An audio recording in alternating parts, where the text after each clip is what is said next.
regarder ensemble. C'est un message que... C'est pour ça que je vais y aller avec... J'ai demandé au Seigneur qu'il me donne beaucoup de sagesse parce que c'est un sujet qui a divisé beaucoup les églises au cours des siècles, on pourrait dire. Il y a eu beaucoup de personnes qui ont dit que la Bible était hérétique ou que la Bible était contradictoire parce que d'un livre à l'autre, il peut y avoir un exemple, un Paul qui dit qu'on est sauvé par la grâce de Dieu et non par les œuvres. Et on a un Jacques qui semblerait dire le contraire. On va regarder ça ensemble ce matin. Pour ceux qui ont été là les dernières semaines, on a parlé beaucoup de la foi. Hein? On a parlé beaucoup d'Abraham. Ce matin, on va encore parler un petit peu d'Abraham et de la foi. Je ne pouvais pas m'empêcher de continuer dans ce sens-là.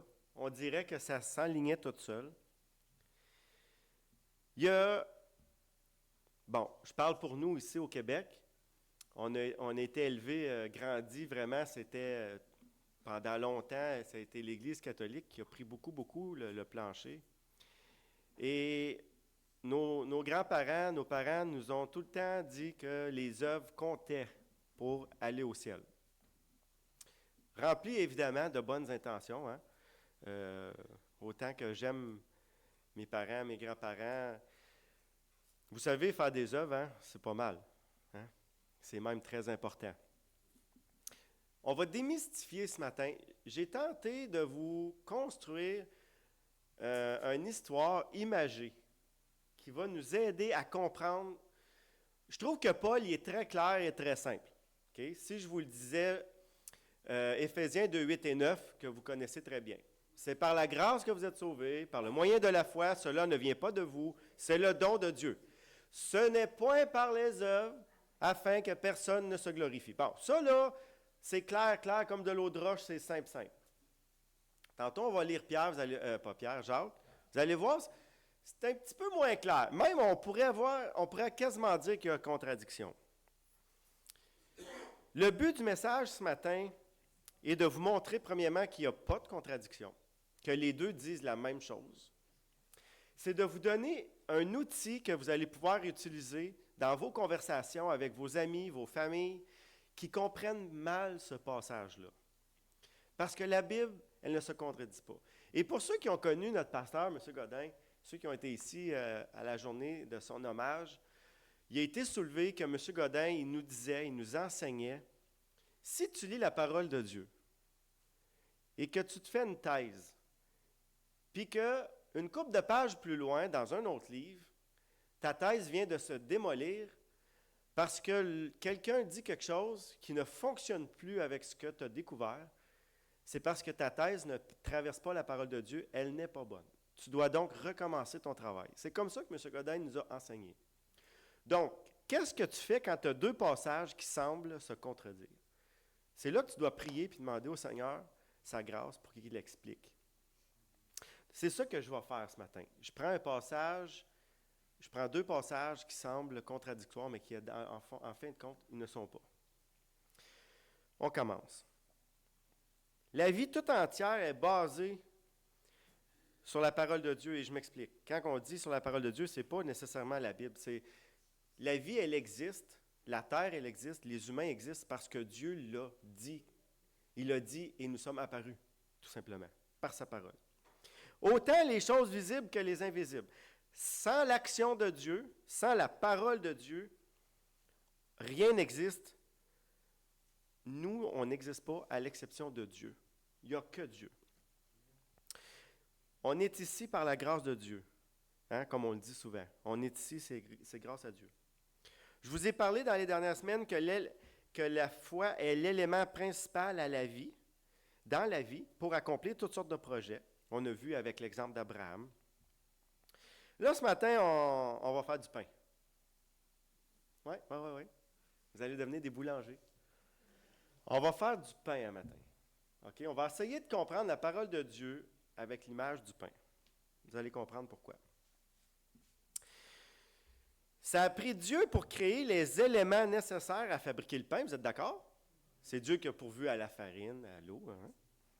Dieu a créé toute chose bonne et utile à son œuvre, autant pour faire du pain. Hein?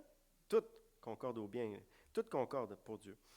Dieu l'a placé dans nos vies, toutes sortes d'éléments pour qu'on puisse devenir ce que Dieu veut qu'on devienne. Un enfant de Dieu créé à l'image de Dieu. Si je vous dis, un exemple, la farine, ça donne du pain, puis j'arrête ça là. Est-ce que je dis une vérité? Une demi-vérité. Une demi-vérité. La farine, ça donne du pain. Plusieurs vont dire oui, c'est un élément essentiel à la fabrication du pain, mais juste la farine et rien d'autre, ça ne fera pas un pain fort. Hein? Vous êtes d'accord avec moi? Vous me suivez, là, hein? C'est bien important un matin pour me comprendre. Il faut que vous compreniez mon image. Si je dis, ça prend juste de l'eau dans la recette du pain, là, est-ce que je dis une vérité? Non. Mais ça prend de l'eau, par contre. Oui, OK. Vous me croyez et vous faites bien. Mais si je dis que ça prend juste de l'eau, vous me regardez puis vous dites, Carl, montre-moi comment faire ça. Parce que je ne sais pas comment faire. Hein? OK, tu dis que ça prend juste de l'eau, montre-moi-les. Si je dis, il faut le chauffer, si je dis que il faut le chauffer sans chaleur,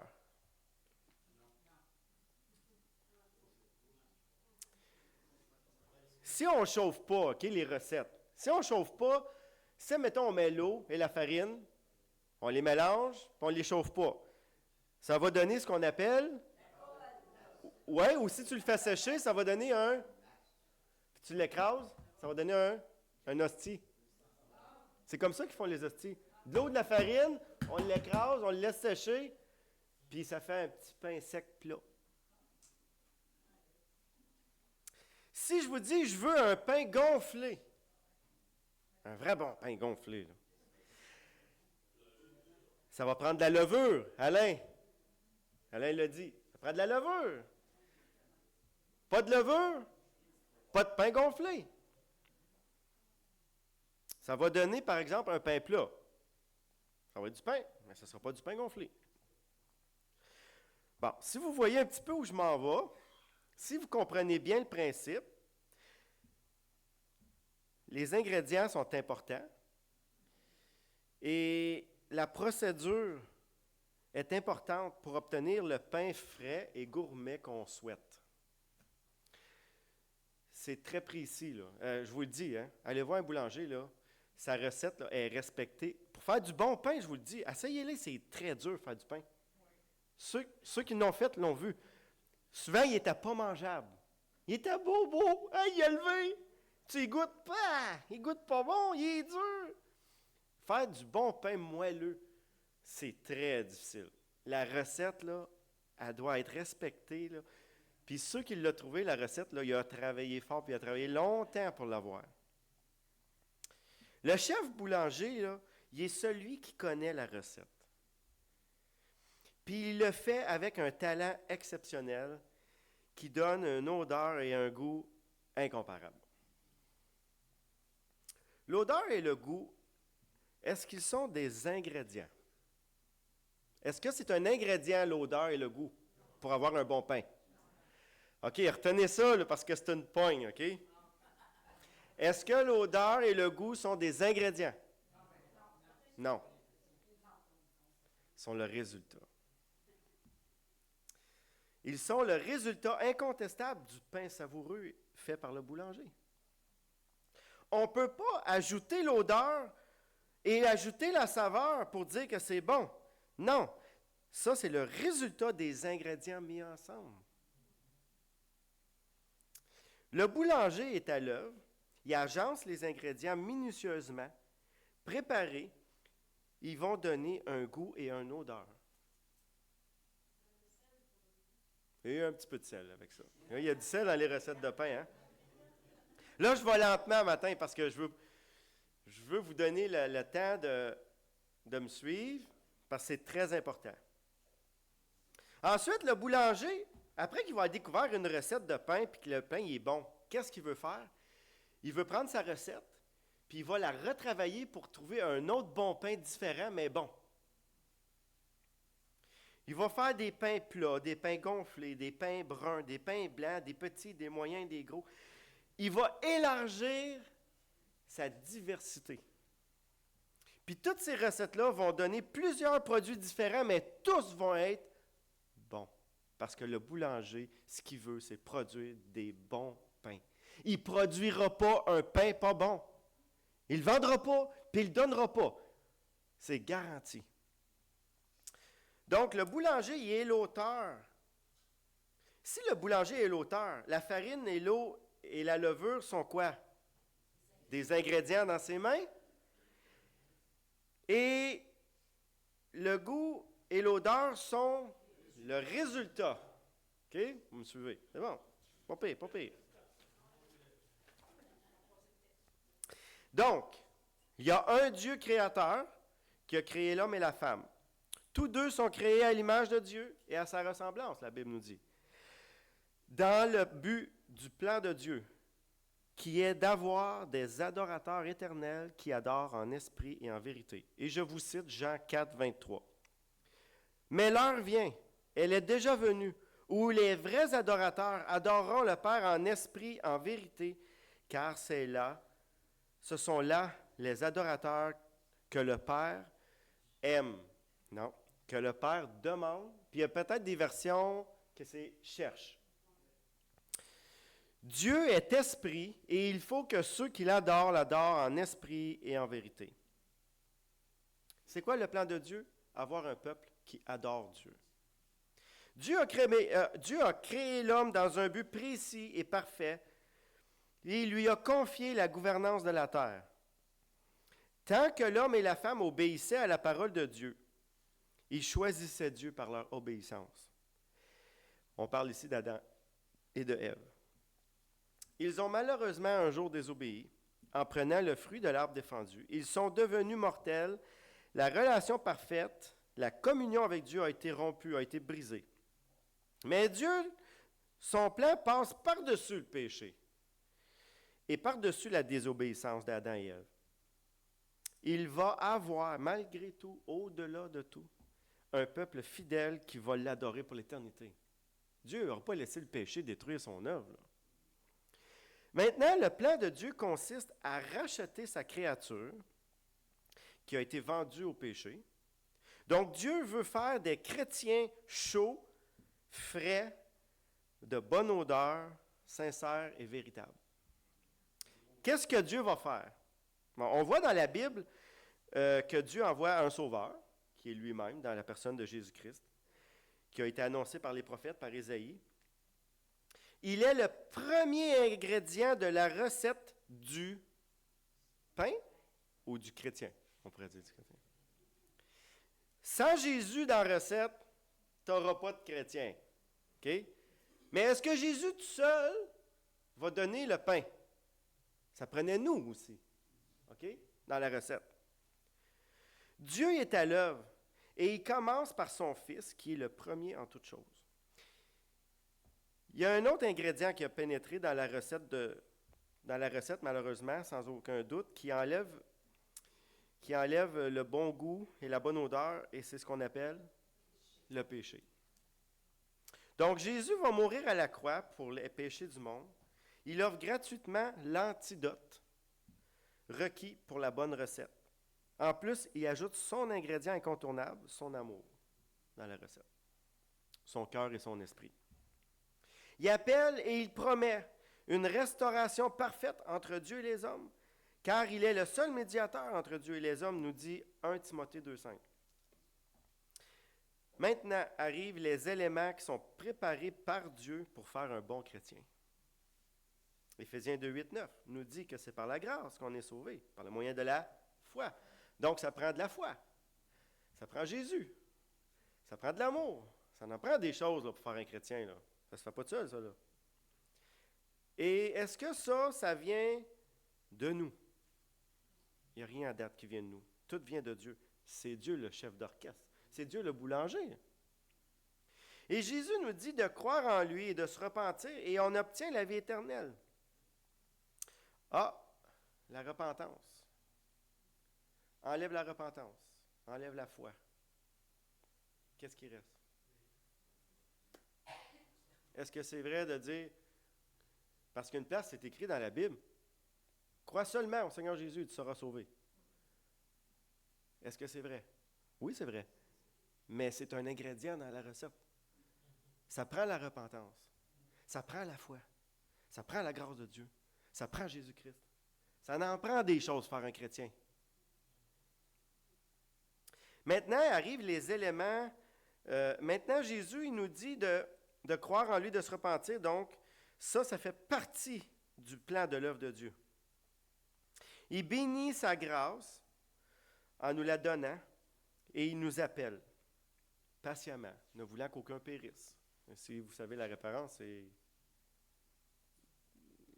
dans Pierre.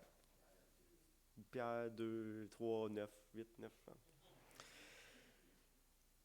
Bon.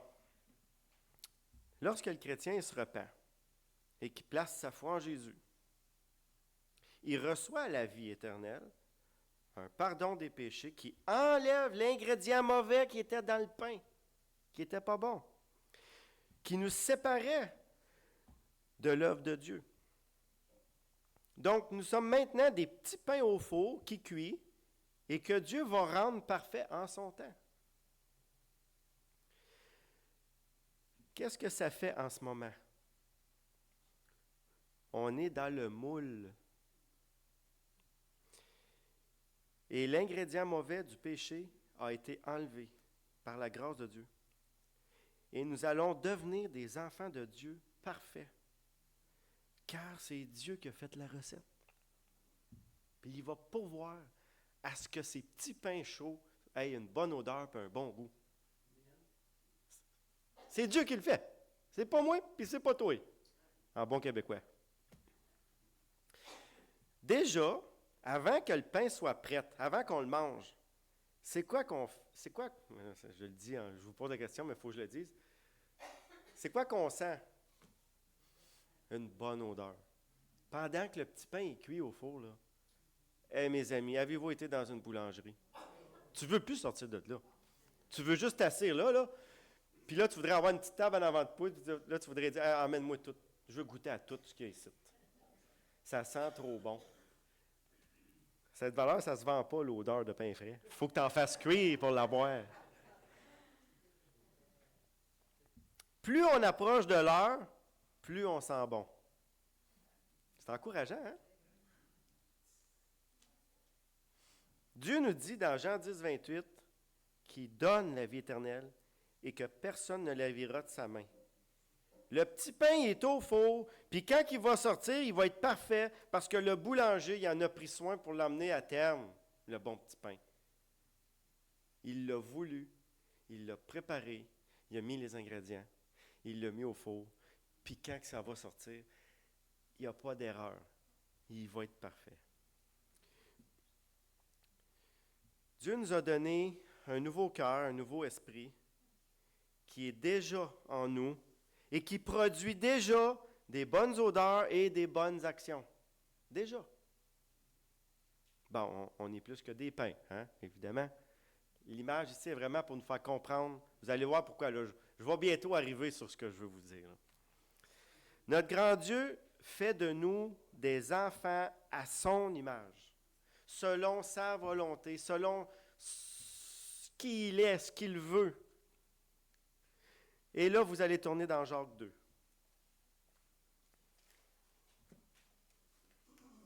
Toute cette belle mise en scène-là, c'est juste pour vous expliquer ça. Vous allez aller au verset 14. Jacques 2, 14. Mes frères, que sert-il à quelqu'un de dire qu'il a la foi s'il n'a pas les œuvres?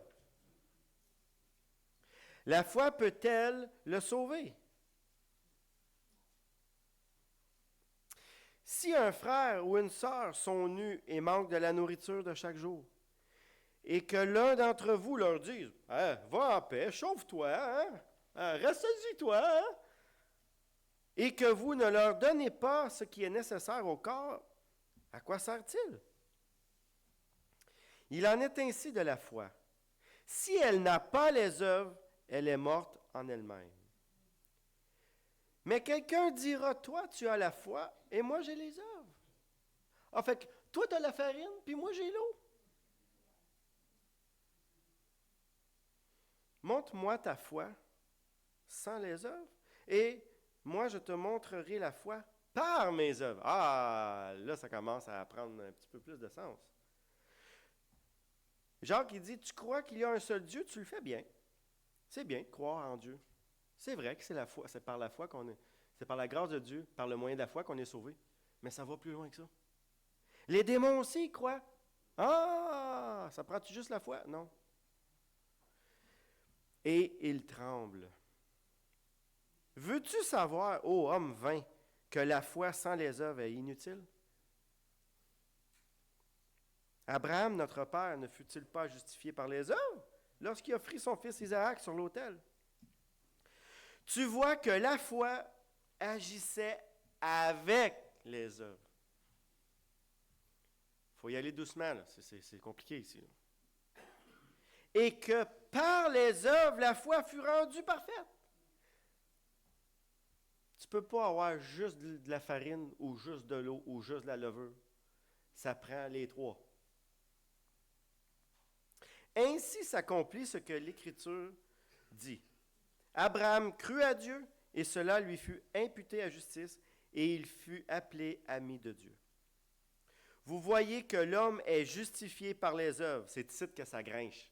C'est ici normalement que ça ne passe pas. Là. C'est contradictoire avec Paul. Vous voyez que l'homme est justifié par les œuvres et non par la foi seulement. Elle est contredit Jean aussi, là. Parce que chez Jean, je pense qu'il dit « Crois seulement et tu seras sauvé ». Voyons, là, il y a trois contradictions dans la Bible, là. 3 livres différents, 3 gars qui disent pas la même affaire. Ils disent, c'est pas qu'ils disent pas la même affaire, c'est des ingrédients dans la recette. Rahab, la prostituée, ne fut-elle pas également justifiée par les œuvres lorsqu'elle reçut les messagers et qu'elle les fit partir par un autre chemin? Comme le corps sans âme est mort, de même la foi sans les œuvres est morte. Je vous explique.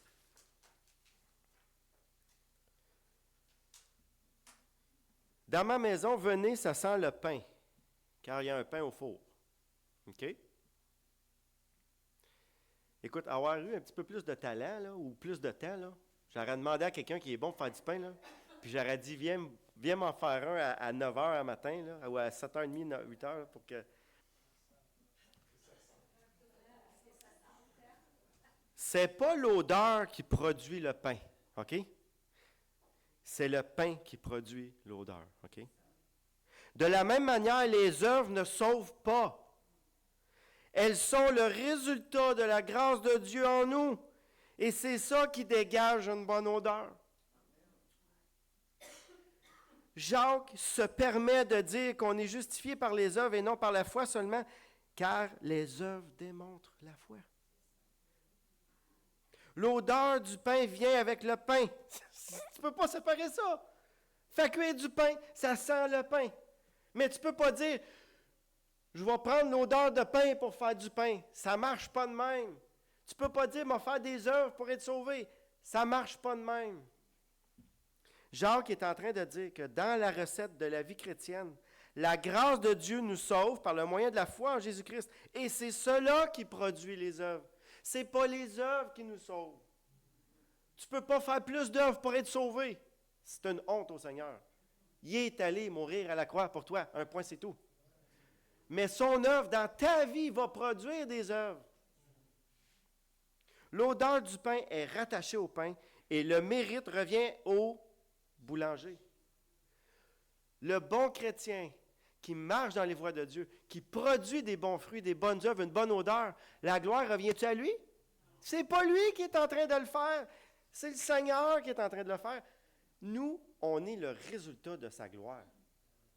On est dans ses mains, on est des petits pains, puis il va les rendre parfaits.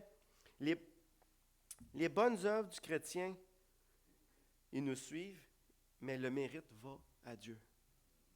Jacques, il contredit pas l'apôtre Paul.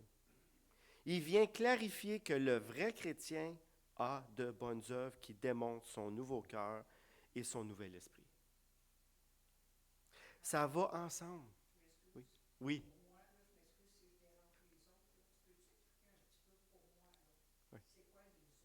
Oui, oui, je vais finir ça puis je vais. Les œuvres que Dieu a préparées d'avance suivent les chrétiens et font partie de l'œuvre de Dieu. Dieu ne va pas manquer son coup dans notre vie, dans notre transformation. Les amis, Dieu a mis des petits pains au four, il va avoir des petits pains qui vont sentir bon. Dieu a fait des chrétiens avec nous, les pécheurs, il va avoir des bonnes œuvres qui vont sortir de nous. Pas par la grâce de nous, par la grâce de Dieu. Qui ne font... Il faut clarifier une chose, c'est que c'est Dieu l'auteur de notre salut. C'est lui qui a payé de sa vie, de son sang, pour nous offrir la vie éternelle. On est justifié par Jésus-Christ et Jésus nous dit de se repentir. C'est là le résultat garanti. La grâce nous sauve, la foi est le moyen que Dieu a choisi. La repentance est le résultat de la foi en la parole de Dieu qui produit l'humilité et le pardon. C'est compliqué un peu, hein? Je vais le relire, OK? La grâce nous sauve. La foi est le moyen que Dieu a choisi. La repentance est le résultat de la foi en Dieu, en la parole de Dieu, qui produit l'humilité et le pardon. Nous avons une nouvelle créature formée par Dieu et parfaite pour son avènement. Les œuvres suivent et la gloire va à Dieu. Soyez sans crainte, le Seigneur ne nous oubliera pas dans le four. Hein? Vous trouvez-vous qu'on est comme dans le four en ce moment? Ça chauffe, hein? Mais ça va produire des chrétiens parfaits, des vrais adorateurs qui vont adorer le Seigneur. Et le Seigneur, il n'a pas oublié aucun ingrédient dans chacun de nous. Savez-vous que la foi sans les œuvres est morte, c'est vrai ce qu'il dit, Jean? Mais c'est vrai aussi ce qu'il dit Paul, que ce n'est pas par les œuvres que vous êtes sauvés. Voyez-vous, là, la différence? Les œuvres, là, il faut que vous compreniez une chose, c'est l'odeur. Ce n'est pas l'ingrédient. L'ingrédient, c'est Jésus, c'est la foi, c'est la repentance. Mais tout ça produit les œuvres. Mais Jacques, ce qu'il est en train de dire, là, pourquoi Jacques se permet de le dire de cette façon-là, c'est parce que les œuvres sont extrêmement importantes. Voir si le boulanger produirait des milliers de pains pendant toute sa vie qui goûtent pas bon puis qui sentent pas bon. Ça aurait-tu du bon sens? Mais non. N'oubliez pas les ingrédients. Le résultat va à Dieu. Rapidement, grâce de Jésus-Christ, foi en Jésus-Christ, repentance à Jésus-Christ, égale, donne, enfant de Dieu, bonne œuvre pour la gloire de Dieu. C'est comme ça. Si vous relisez Jacques 2, 14 à 26, il n'y a pas de contradiction. Il n'est pas en train de dire que tu es justifié par les œuvres. Il est en train de dire que les œuvres sont le résultat de la grâce de Dieu dans nos vies. Comme l'odeur est le résultat du petit pain au four. Et que le bon goût est le résultat du boulanger ou de l'œuvre de Dieu parfaite en nous. Et le petit pain va être servi à la fin. On est en route, on est en cuisson. Oui, tous les ingrédients sont là. L'Esprit de Dieu, le nouveau cœur, Jésus, la foi, on s'est repenti, il nous a pardonné. On est des adorateurs éternels en ce moment, mais on n'est pas fini encore. On sent bon, on fait des bonnes œuvres, mais on est en route. Puis le jour qu'on va être assis à la table, devant le Seigneur, là, on va être comme si on venait de sortir du four. On va être livré au Seigneur pour sa gloire. C'est beau pareil, hein? Donc, quand vous allez lire, crois seulement et tu seras sauvé, tu vas dire, oui, c'est vrai, mais ce n'est pas par les œuvres, c'est par la grâce. Mais ils sont aussi justifiés par les œuvres. Vous allez être capable de dire, écoutez, j'ai une histoire, je vais vous expliquer quelque chose, il n'y en a pas de contradiction. On est des petits pains au four, l'odeur, c'est les œuvres, puis Jésus, c'est le boulanger, puis la foi, la repentance, l'amour, le pardon des péchés, c'est les ingrédients dans la recette pour faire des vrais adorateurs. Tu ne peux pas juste dire « je crois en Jésus » et tabarouette, il y en a une méchante gang qui croit en Jésus, puis ils ne sont pas sauvés. Foi, repentance. Le Seigneur il a bien fait les choses, mais c'est Jésus en premier. C'est le premier élément, ingrédient requis. Et pour répondre peut-être à la question de France qui a été posée, c'est quoi les œuvres? Quand que Paul il dit dans Éphésiens 2, 8 et 9, ce n'est pas par les œuvres, mais ils ont été préparés d'avance pour que vous les pratiquiez. Le chrétien ne vit plus pour lui-même. OK? Première chose. Il est sanctifié, il est scellé de l'esprit, il est mis à part dans le monde. On reste dans le monde, mais on est mis à part pour de bonnes œuvres que Dieu a préparées d'avance. C'est pas vrai que le chrétien, peu importe sa condition, OK? Tu peux avoir toutes les choses qui t'empêchent de faire quelque chose. Dieu va permettre que dans la condition que tu es, que tu sois utile à son œuvre, peu importe où tu es. Il n'y a rien à l'épreuve de Dieu. Son plan va s'accomplir.